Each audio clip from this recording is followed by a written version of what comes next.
So there's several different areas that Psycholinguistics 101 covers some of the key topics in psycholinguistics. So one of them is multiple language representation and the brain.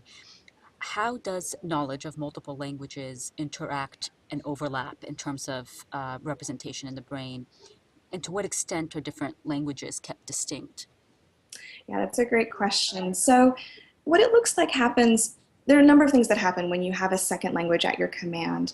And there's some recent research. I mean, obviously, we're always learning new things, but the consensus right now is that there's a difference, first of all, between learning a second language when you're very young versus when you're very old. I think if you've ever tried to learn a second language, say in high school or in college, it's clearly a more effortful process than when you see a 2-year-old or a 3-year-old learning a language. And that has consequences for how languages are represented in the brain. If you learn a language, a second language, really young, starting before the age of 6, then almost all the evidence right now is pointing to having both of those languages together represented in the same areas of the brain, represented, most largely overlapping for spoken languages. But if you learn a language later, say after puberty, as an adult, there's this interesting thing that occurs where as you're learning the second language, it's actually represented in a lot of areas of the brain. So compared to when you speak your first language.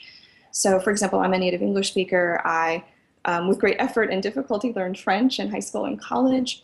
And so for me as an English speaker, when I speak English, the areas of the brain that are most active are fairly focal. There's a certain set of areas that are specific to when I speak English. As I was learning French, what would happen is some of those areas would become active, but there would be other areas of the brain that would also become active, both in the left hemisphere, the left side of the brain, as well as in the right side. But as I gained proficiency, hopefully, the areas of those extra areas start to not become as active during language use. And so proficiency plays a big role in how language is processed in the brain. And as you get more proficient, the more native-like you look.